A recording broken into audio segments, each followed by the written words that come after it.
তোমার পরে থাকবে দুনিয়ায়, তোমার সঙ্গের সাথে যেটা হবে সেটা হলো তোমার আমল। হাতে কি নিয়ে গেলাম? আমার আপনার সঙ্গে যাবে একমাত্র আমল। আমল ছাড়া আমার আপনার সঙ্গে কিছু যাবে না। দুনিয়াতে সব থেকে যাবে পড়ে।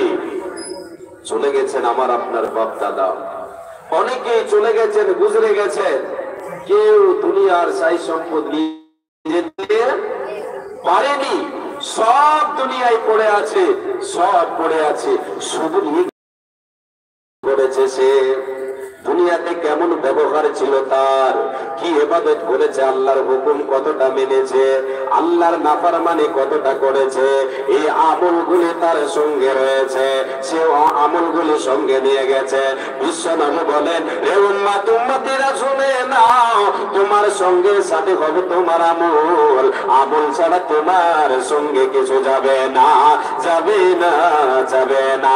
এবার আমলের দুটো ভাগ আপনাকে দেখায়, একটা হলো সৎ আমল, একটা অসৎ আমল। পৃথিবীর বুকে আপনি আমি আমল করে থাকি কিছু সৎ, কিছু অসৎ। সৎ আমল হবে আমার আপনার কবরের বাড়িটাই বন্ধু, পরকালের জীবনের বন্ধু হবে সৎ আমল। সৎ আমল যদি আমার আপনার থাকে তাহলে আমার আপনার জীবনটা ধন্য হয়ে যাবে। পরকালের জীবনে আমি আপনি নিজেকে জাহান্নাম থেকে বাঁচাতে পারবো, আল্লাহর শাস্তি থেকে বাঁচাতে পারবো, নচেত নিজেকে বাঁচাতে পারবো না। আজকে পৃথিবীর বুকে যদি আমি আপনি অসৎ আমল করে যাই, তাহলে ওই অসৎ আমল আমার আপনার কবরের জীবনে, মরণের পরে আমার আপনার শুরু হয়ে যাবে, শত্রু হয়ে যাবে, আমার আপনার বন্ধু হবে না। অসৎ আমল করলে এটা হয়ে যাবে আমার আপনার শত্রু। এ বাবা, পৃথিবীতে আমরা তো পরীক্ষিত তাই এই ব্যাপারে। সৎ বন্ধু কাজে আসে, অসৎ বন্ধু দুশ্মনী করে না। অসৎ বন্ধু কাজে আসে, বিপদে না কে আসবে?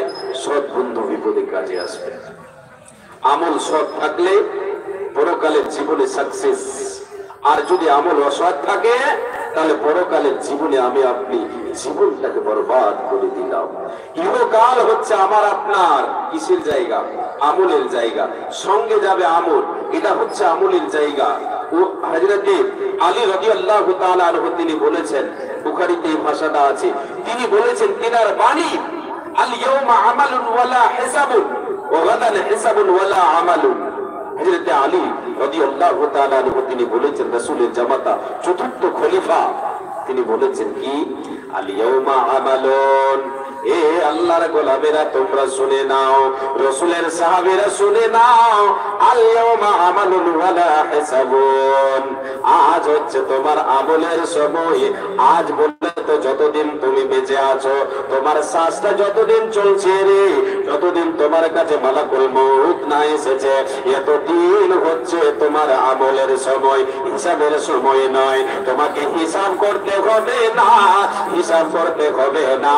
তুমি আমল করে যাও, আমলের সময় হলে এটা তোমার। ওয়াদান হিসাবুন ওয়ালা আমালুন, কাল হচ্ছে হিসাবের দিন, যেদিন তোমার শ্বাসটা বন্ধ হয়ে যাবে রে, তোমার হিসাবের পালা শুরু হয়ে যাবে।